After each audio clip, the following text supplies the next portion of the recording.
Hi, my name is Steve, and this is the Greenburg Report. Recently, I had an opportunity to interview Tom Cantor. He is involved in the Creation Museum, an amazing man, businessman and scientist.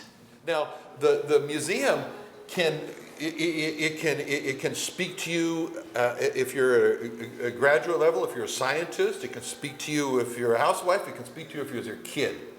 And so here, for example, for kids is that our engineering department has built this so that kids can push the buttons and see the various places inside the cell of where things are. And then there are these 4 basic cell types here, which are listed. And these are the 4 cell types which make up the organs in the body. So there's the epithelial cell, the muscular cell, the nervous cell, the connective tissue cells.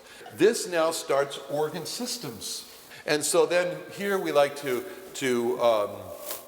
come and give talks to the kids, and pull out the skeleton and explain to them about the different bones which are there and how God designed all of this to work perfectly. And so what we've tried to do too is to get experts in the field, in the various fields, to come and design areas for us, which is their area of expertise, to give a talk on it. We have like a 6-hour tour on DVD of the museum. So over here is the wound healing, the process here, which is just amazing. We work a lot in infectious diseases, so that means that I'm a member of the Infectious Disease Society of America. And so one time I was going to a lecture, and Dr. Harriet Jones from University of Mississippi was giving a talk on how wounds heal, and it was just amazing. And so I went up to her afterward, and I learned that she is a believer in the Lord Jesus Christ, because scientists who are believers talk different. They talk with a sense of marvel, admiration, respect for the Creator who made all this. And so I knew immediately as she was describing all this, that she wasn't bound by, well, now you do understand that this all fell together by time and chance and random process, don't you? She's not, that way, but she's like saying, look at how wonderful this, and this is so marvelous, and this happens, and she's going through it, and I thought, she's a believer. And I went to her, she is. We cover an area here, for example, on the eye, and we explain to people that, look, what happens is that there is in the eye some ducts which will secrete the tear, and the tear washes or creates a liquid film over the surface of the eye, which then goes down into the sinus. And that's kind of a continual washing thing. When for example, the crying takes place, it overloads this and a tear comes out.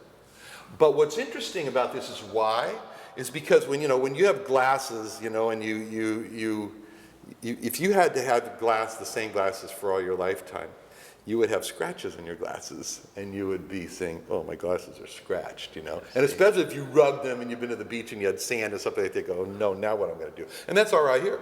We rub it, and it's the scratches all over the surface of our eye. But if you take a scratched piece of glasses, some scratched glasses, and you put some water on it, and then you put it on, the scratch is gone. Because the water fills it in. Same way with the eye. Oh, wow. It's constantly getting scratched, but the liquid over the surface there keeps it clear. So as part of the design. And so anyway, so we go through this. These are the smallest bones in the body, the hearing bones. Hammer anvil stirrup here. And these bones are the size that they are at birth. They never change.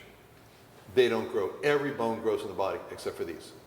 Every bone has bone marrow except for these. It's perfect. And so anyway, so we describe all of this. We go through the kidney.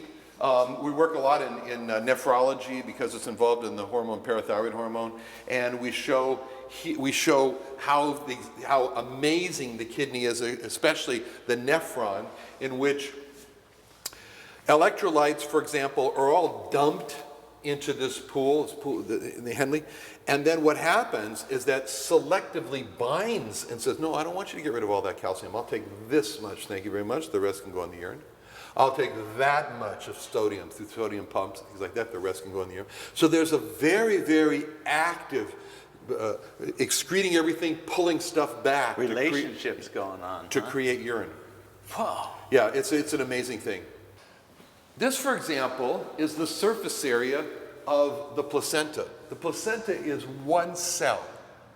It's only one cell. And it's all, and that much surface area is needed in order to supply the baby. Hemoglobin is very interesting because hemoglobin, when it gets into the lungs, it grabs oxygen. It grabs the oxygen. And hemoglobin is inside red blood cells. And then when it gets to the place of need, let's say, for example, an exercising muscle, it gives up oxygen.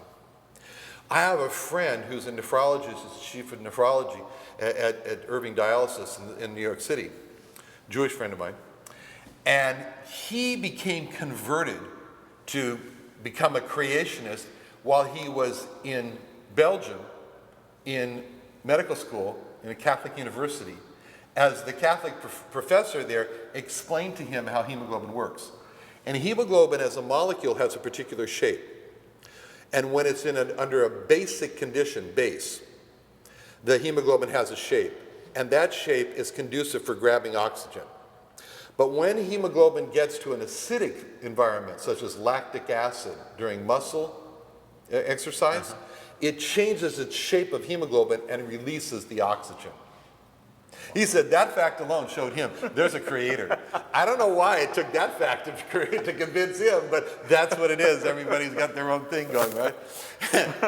And so another thing which is very interesting is that hemoglobin has actually two forms as well. There's something called fetal hemoglobin, which is present during a fetus, has fetal hemoglobin, and versus adult hemoglobin. So maternal hemoglobin is adult hemoglobin. And what's interesting is that fetal hemoglobin has a much higher affinity for oxygen than adult hemoglobin.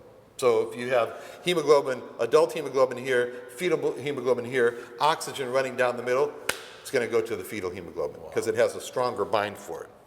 That's why, for example, and because blood is passing in the placenta on the mother's side carrying the oxygen, blood is passing on the fetus side, on the other side, to feed the fetus, right? And so the fetus grabs the oxygen from the mother. It wins. And that's why it's happened, for example, that a woman has drowned and she's dead and her baby's alive. Her baby took all the oxygen because fetal hemoglobin. But as soon as the baby's born, it's gone. Fetal hemoglobin's gone. That's amazing. and as you know, the umbilical cord that feeds the placenta is a giant pipeline of blood. You know, you think you die when you get your jugular cut? You get that cut